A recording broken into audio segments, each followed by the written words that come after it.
Now we're going to go back to our main story, the opening day of Donald Trump's impeachment trial, and that debate is still very much going strong in the US Senate. This is the live scene now. Adam Schiff, the manager of the Senate impeachment trial, on his feet now. Now both sides, the Democrats and the Republicans, very much at odds over how this whole impeachment trial should in fact proceed.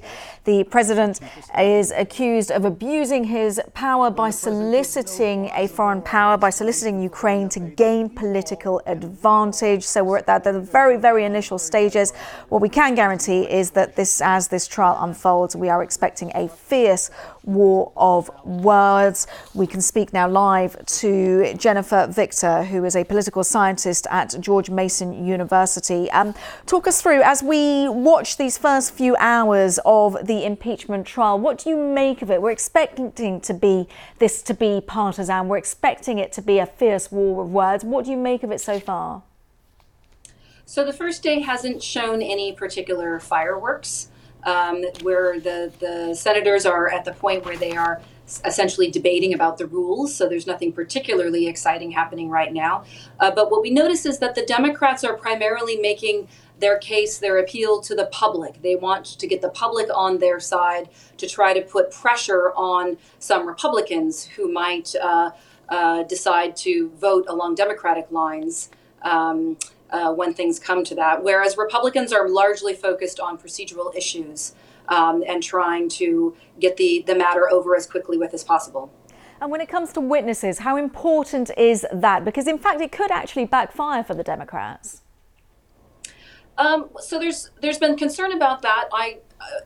From my point of view, I can see that cutting both ways. Excuse me.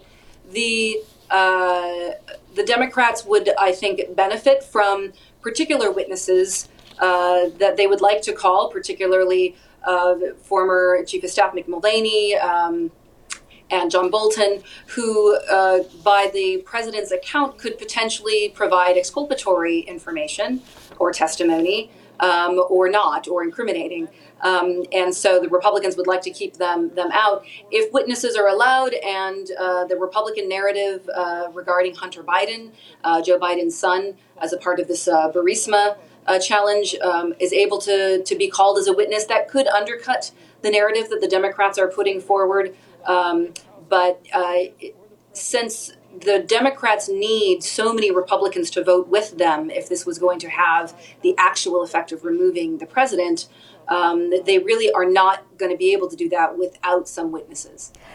Given that these are senators, and of course they're now acting as a jury, but can this ever be a fair trial, in your opinion? Briefly, if you would. I guess that all depends on how we define fair trial. The rules are very odd. The senators are not allowed to speak. They have to submit their questions in writing. The idea that this is a truth-finding process isn't really the case. What's mostly going on is a public affair where both sides are trying to get the public on their side to sway the public opinion to their case. Fascinating stuff. Jennifer Victor, thank you so much from the George Mason University.